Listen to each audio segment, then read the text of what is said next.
कृषि मंत्री कमल पटेल ने सोमवार को रेसिडेंसी कोठी पर मीडिया से चर्चा में किसान आंदोलन पर नए कानून पर बात की। उन्होंने कहा, किसान कानून को लेकर कुछ लोग भ्रम फैला रहे हैं। ये लगातार अंबानी अडानी की रट लगाए बैठे हैं। क्या ये 6 साल में पैदा हुए हैं? ये नेहरू जी के समय से है। देश में आज 5 लाख लोग हैं जो करोड़पति से ऊपर है, बाकी पूरा देश गरीब है। किसान की साल की आय मात्र 7,200 रुपए है। मेहनत करता है किसान, माल कमाते हैं ये। इनके लिए क्या किसान अब खेती करेगा? अब तक कर लिया, अब नहीं करेंगे। अब हमारे युवा खेती करेंगे। फैक्ट्री लगाकर बिचौलिए को हटाते हुए सीधा निर्यात करेंगे। ये कानून किसानों के हित में है, इसलिए किसान इसका समर्थन कर रहा है। किसान अब एमएसपी पर नहीं, एमआरपी पर अपना माल बेचेगा। खेती लाभकारी धंधा होगी। अब एक भी किसान आत्महत्या नहीं करेगा, कर्ज में नहीं रहेगा, बल्कि उद्योगपति बनेगा। और किसान के जो लड़के हैं गांव में बेरोजगार घूम रहे, नौकरियां नहीं मिल रही, वो नौकरी देने वाले होंगे, क्योंकि खुद की इंडस्ट्री होगी, वेयर हाउस होंगे, कोल्ड स्टोरेज। अभी तक शहर के लोग गाँव में जाके वेयर हाउस बनाते हैं, सब्सिडी का लाभ लेते हैं। और उद्योग धंधे में तो 90% उद्योग सब्सिडी लेके बंद कर देते हैं, कई विदेश भाग जाते हैं। और इसलिए किसान न तो भगेगा और न लूटेगा। अभी जो आलू की चिप्स हम 400 में खरीदते हैं आप लोग अपने बच्चों के लिए, हम किसान बनाएंगे तो 200 में बेचेंगे, तो 200 रुपये आपको भी कम मिलेगा, देश के उपभोक्ताओं को, और 200 रुपये किसान कमाएगा। बिचौली हटाने का ये कानून है। मंत्री पटेल ने पंजाब के किसानों द्वारा किए जा रहे आंदोलन को लेकर कहा कि हमारे यहाँ पर एमएसपी पर सोसाइटी खरीदी करती है। पंजाब में व्यापारी खरीदी करता है, वहां पर पेस्टिसाइड का उपयोग ज्यादा होता है।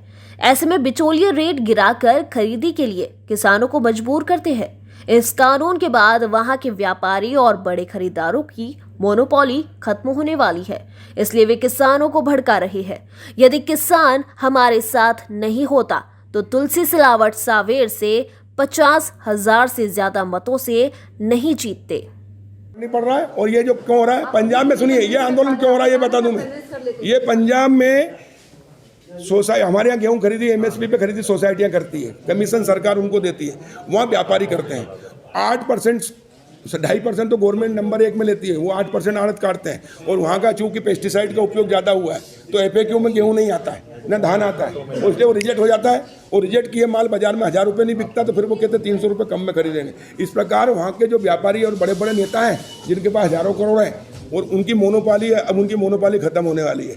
इसलिए उन्होंने बहका कर लोगों को खाना पीना सब व्यवस्था कर रहे हैं और भड़का रहे कर रहे हैं। किसान आंदोलन की चिंता नहीं, मंत्री जी, जो लोग वहाँ पे मर रहे हैं। अरे हमारे मध्य प्रदेश की बात कर रहा हूँ मेरी बहन, हमारे यहाँ किसान आंदोलन है ही नहीं, किसान हमारे साथ है।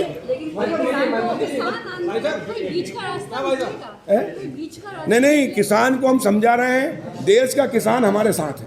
अगर अच्छा बताइए, देश का किसान हमारे साथ नहीं होता तो अभी तुलसी सिलावट 53-54 हज़ार से जीतते क्या, 63,000 से जीतते क्या। इन्होंने इस कानून के खिलाफ चुनाव में बोला था खूब।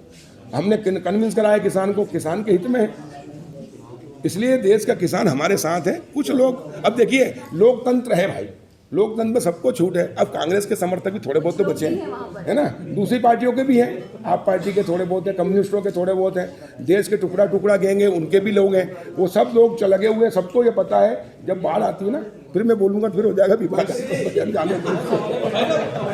मोदी जी की बाढ़ आई हुई है, देश की जनता मोदी जी के साथ है, किसान मजदूर सब, और इसलिए इनको लगता है अगले चुनाव में अगर ये हो गया तो हम करें। अच्छा, कांग्रेस से पूछो, कपिल सिब्बल ने कहा कि हम एक्ट में संशोधन करेंगे, दलाल हटाएंगे, बिचौली हटाएंगे, एपीएमसी एक्ट चेंज करेंगे। इन्होंने घोषणा पत्र में लिखा था, अब बदल रहे हैं क्योंकि मोदी जी क्यों कर रहे हैं। मोदी जी को श्रेय क्यों मिल रहा है? मोदी जी को श्रेय नहीं मिलना चाहिए। किसान इस देश की रीढ़ है। यदि ये मजबूत नहीं होगा तो देश मजबूत नहीं होगा। आत्मनिर्भर भारत के लिए किसानों का आत्मनिर्भर होना जरूरी है। इसलिए मोदी सरकार ने कृषि कानून में संशोधन किए जो किसानों को गुमराह कर रहे हैं। उनसे यही कहना है कि उन्होंने तो 55 सालों में किसानों का भला किया ही नहीं। मोदी सरकार कर रही है तो अड़ंगे क्यों डाल रहे हो? अभी तक किसान के पास 2 विकल्प थे, या तो वो मंडी में बेचे या फिर एमएसपी पर सरकार खरीदे। आजाद भारत के 73 साल बाद भी न्यूनतम समर्थन मूल्य मांगना पड़ रहा है, ये भी दुर्भाग्य है। सरकार ने अब एमएसपी नहीं, एमआरपी पर बेचने का अधिकार किसानों को दिया है। अब किसान अपना उत्पादन कर खुद निर्यात करेगा। जो बिचौलिए कमाते थे वह किसान कमाएगा। अब किसान के बेटे बेरोजगार नहीं घूमेंगे, वे रोजगार देने वाले बनेंगे। ये कानून बिचौलिए को हटाने का कानून है। किसान इस देश की आत्मा है, किसान इस देश की रीढ़ है। ये मजबूत नहीं होगी तब तक देश मजबूत नहीं हो सकता। और इसलिए आत्मनिर्भर भारत बनाना है तो किसान को आत्मनिर्भर बनाना होगा। इसीलिए मोदी जी ने ये स्वामित्व योजना लेकर आए और 3 कृषि कानून में संशोधन किए। ये तीनों कृषि कानून किसानों के हित में है। जो लोग गुमराह कर रहे हैं उनसे हम निवेदन कर रहे हैं हाथ जोड़ के कि किसानों का भला तुमने तो किया नहीं 55 साल में, अब जब मोदी जी कर रहे हैं तो अड़ंगे क्यों डाल रहे हो। इससे किसान को फसल का उचित मूल्य मिलेगा। पहला जो कानून बनाया है, कृषि कानून में संशोधन किया, कृषक उत्पाद वाणिज्य संवर्धन और सरलीकरण विधेयक 2020। अभी तक किसान को 2 विकल्प है, या तो वो मंडी में जाके बेचे या एमएसपी पे, न्यूनतम एमएसपी माने न्यूनतम समर्थन मूल्य पर सरकार खरीदे। सरकार क्या खरीदती है? जो उसको पीडीएस में देना होता है, गेहूं, धान, सब दालें, बाकी चीज सरकार थोड़ी खरीदती है। और इसलिए न्यूनतम समर्थन मूल्य, अब ये न्यूनतम करें। आजाद भारत के 73 साल बाद न्यूनतम समर्थन मूल्य मांगना पड़े, ये भी दुर्भाग्य। और इसलिए मोदी जी ने कहा न्यूनतम नहीं, एमआरपी मैक्सिमम रिटेल प्राइस को नहीं बेच सकता किसान। मेहनत करता है किसान, लेकिन उसको अधिकार नहीं था। अब मोदी जी ने एमएसपी नहीं, एमआरपी पे बेचने का अधिकार दिया। अब किसान न्यूनतम समर्थन मूल्य पर नहीं बेचेगा, बल्कि खुद उत्पाद करके वो मैक्सिमम रिटेल प्राइस पे बेचेगा। कैसे? अभी हम गेहूं बेचते हैं न्यूनतम समर्थन मूल्य पे, लेकिन अगर गेहूं का मैदा बना के और आटा बना के बेचेंगे तो एमआरपी पे बेचेंगे।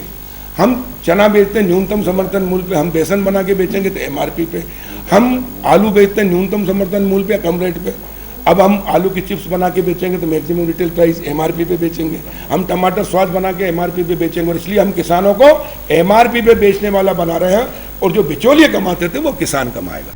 इस कानून के बाद 2022 तक किसानों की आय दोगुनी होगी। किसान अब अपनी खुद की फैक्ट्री लगा सकते हैं, उसके खुद के cold storage, food processing plant होंगे। हमारी सरकार इसके लिए 1 लाख करोड़ का अनुदान देश के अन्नदाताओं को देने जा रही है। हमारी सरकार है, किसी भी अधिकारी की हिम्मत नहीं कि किसानों के साथ गलत करे। कॉन्ट्रैक्ट खेती को लेकर कहा कि जबरदस्ती नहीं है। फसल खराब होने पर किसानों को बीमा दिया जा रहा है।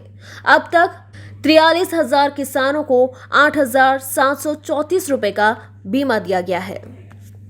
अभी जो कह रहे हैं ना कि उद्योगपतियों के हाथ में दे दिया, बिल्कुल गलत है, गुमराह कर रहे हैं। इसमें एक भी उद्योगपति को 1 रुपया नहीं मिलेगा। ये 1 लाख करोड़, जिसमें 3% नाबार्ड से ब्याज की छूट रहेगी, अनुदान रहेगा, वो सारा किसानों को मिलेगा। और इसलिए किसानों के समूह बना रहे हैं हम। मध्य प्रदेश में पूरे देश के अंदर 10,000 एफपीओ बनेंगे, कृषि उत्पादक समूह। मध्य प्रदेश में भी हम 313 ब्लॉक हैं। अभी इसी वर्ष 626 एफपीओ बनाने का हमने निर्णय लिया है, यानी हर ब्लॉक में 2। एक समूह के अंदर, एक ब्लॉक में या एक समूह में 300 किसान रहेंगे मिनिमम, मैक्सिमम कितने भी हो सकते हैं।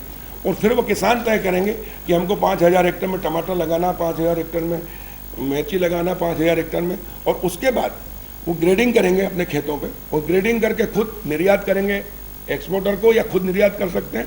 और जो बिचौलिए कमाते थे वो किसान कमाएंगे। एक उदाहरण और दे रहा हूँ, यानी पहला कार्यालय हो रहा है मध्य प्रदेश भोपाल में मंडी बोर्ड में एपीडा का। एपीडा जो है वो जो भी प्रसंस्कृत किसानों की उपज है उसको निर्यात करने के लिए एक एजेंसी है। और इसलिए मध्य प्रदेश में अब किसान घाटे की खेती नहीं करेगा। माननीय प्रधानमंत्री जी के संकल्प और जो उन्होंने सुविधा दी उसका पूरा लाभ लेंगे। और किसानों के अब वेयर हाउस होंगे, कोल्ड स्टोरेज होंगे, फूड प्रोसेसिंग प्लांट होंगे। जो औने पौने भाव पे किसान बेचता था वो नहीं बेचेगा, उसके पास स्टॉक रखने की क्षमता होगी, वो निर्यात करेगा।